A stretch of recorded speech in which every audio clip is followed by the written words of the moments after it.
Hey, it's Dan Morales. This is Homebuyer Radio, episode number 125, or at least I think we're on episode 125. Truth be told, I didn't check before I started to record this episode.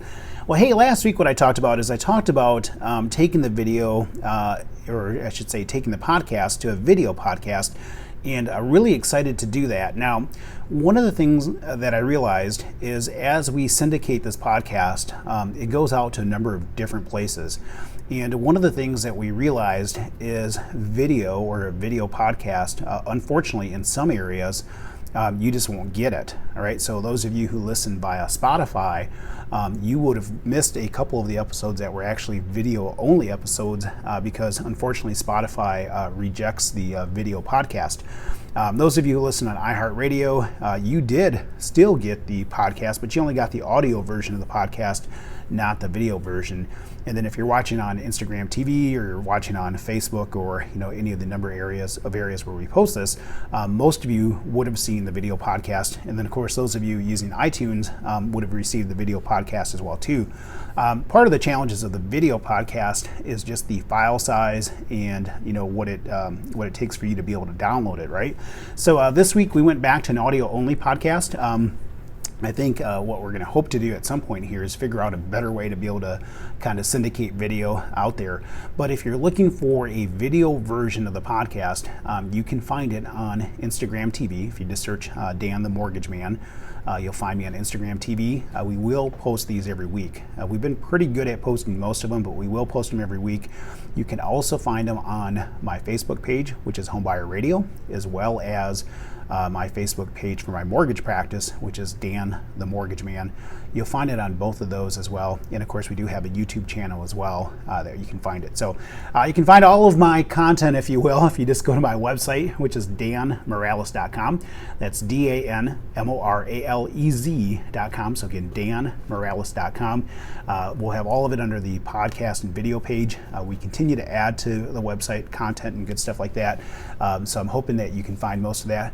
There's a ton of video that is on my Dan the Mortgage Man page on Facebook, so please feel free to check that out. You'll find a fair amount of information there as well too, okay? So hey, episode number 125, what I want to talk about this week, a lot of areas of the country, you have a really competitive marketplace, okay?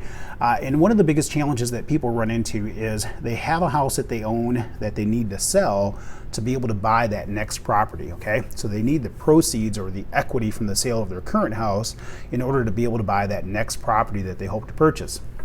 Well, the problem they run into is they oftentimes will identify the house that they want to buy, but they don't necessarily have their current house sold. They want to write an offer on this house that they want to buy, but again, that current house isn't sold. In the current market, because it is so competitive in parts of the country, in the current market, it can be very difficult to be able to get a seller of the house you want to buy to agree to take your offer, which is contingent upon your ability to sell your current house. So what happens is a lot of times, you just don't get any traction. They're unwilling to even consider your offer because it's contingent upon the sale. Well, what happens is you lose out on that opportunity to buy that house that you really maybe fell in love with. So, okay, well, what comes first, the chicken or the egg? What happens if I put my house for sale, I sell my house, and now all of a sudden I can't buy or find something that I do want to buy, and now my house is committed to being sold. What do I do? I'm in this jam, where I've got my house sold, I don't have any place to go. Where am I going to live? What am I going to do with my family? It can be a really stressful, difficult situation, okay? So one of the ways to work around that is with what's called a bridge loan. Okay, now a bridge loan is one term that's used for that type of loan. The other term that's probably a less common term is what's called a swing loan. So you have a bridge or a swing loan. They're really kind of the same thing. Essentially what we're doing is we are borrowing a portion of the equity out of the house that you currently own, and we're going to use that equity to fund the down payment for the house that you're going to be buying, okay?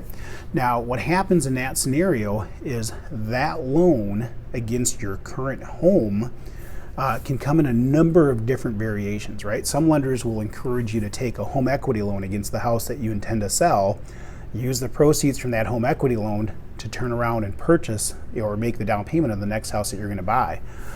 In some cases, you can do that. Now, you got to be very careful because there's a lot of lenders when you take that home equity loan that will have guidelines that say you're not supposed to do that. You're not supposed to use the proceeds of that loan for that purpose. So you could be violating the terms of your loan agreement if you do that.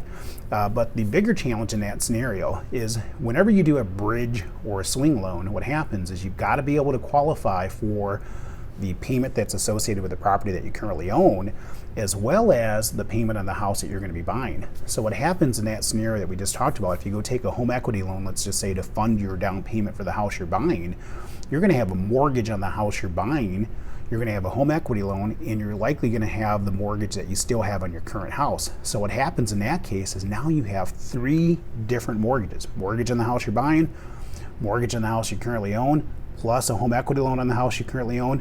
That's 3 different loans. Those are 3 different monthly payments that you have to be able to qualify for. So it can be really tough for somebody to qualify for that scenario because of you have to qualify with all 3 of those payments, okay? So you have to qualify with the monthly payment on the house that you currently own, and you have to qualify for that monthly payment on the house you're gonna be buying, plus the home equity loan that you took, let's say, against the house that you currently own. With that home equity loan, of course, funding the down payment for the property you're going to be buying. So in that scenario, it can be really tough. Now, what a bridge loan does, and bridge loans can vary from lender to lender. There are a lot of lenders that don't do them. We happen to be a lender that does do them. So what a bridge loan does is it typically will pay off the mortgage that you have on your house currently and put it all into one new loan. That one new loan would be a bigger loan than what you have right now, with an advance of some of the equity of your current house, with that advance of equity being used to fund the down payment for your new house. Now, that bridge loan can be structured a few different ways. There's options where you can structure it interest only. There's options where you could put it on a full principal and interest payment. It really just depends on how you want to structure that loan when it's all said and done. Now, there's pluses and minuses to all of the different scenarios, but essentially what you're doing is you're taking one new loan against your current house. That new loan against your current house would be used to pay off your current mortgage and loan you a portion of equity in addition to that, which you would use to make the down payment into the house you're buying. Now, you still have to be able to qualify for that mortgage on the house you're buying, as well as the mortgage on the house that you are going to be retaining until it's sold. But if it's properly structured, you can drive your overall debt structure down where it's a little bit easier to make both of those sets of numbers work for you. So it's a really complex kind of product to try to explain in an audio podcast. Even if you're watching the video podcast, it can be a difficult thing to try to explain. But long story short, it's a product that's typically aimed towards somebody who has a pretty decent chunk of equity in their current house, and they are somebody who has maybe a higher level of disposable income where they can actually afford to qualify for 2 different mortgage payments at the same time. Now, it's important to understand that is the risk that you're taking with this, right? The risk that you have is that you own the house that you currently have right now that you're hoping to sell, and you could be owning the house that you're buying, okay? So you end up owning 2 different pieces of real estate. Well, if you had those 2 different pieces of real estate for an extended period of time, that could get to be very uncomfortable, if you will. You could get to a point where it can become a very expensive proposition. So it's really important that you work with a really good, well-qualified realtor to make sure that you've A, negotiated the most favorable terms for the house you're going to buy, and B, you have a really rock-solid set of expectations as to what your current house is worth, what it would likely take to sell it, and make all the pieces come together.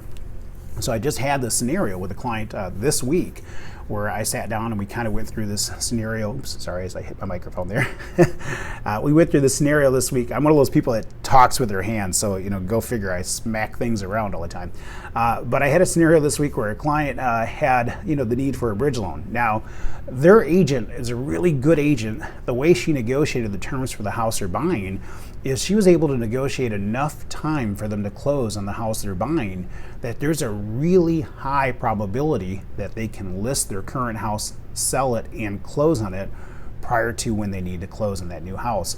So the benefit for them is, they do qualify for a bridge loan. We were able to make an offer that's non-contingent, so they got this house locked up and they're good to go, the house that they're going to buy.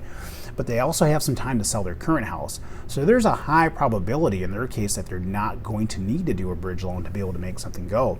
The benefit though for them is because they were able to make that offer on the new house non-contingent, they were able to go through and get that property locked up. So that's it's the benefits of a bridge loan.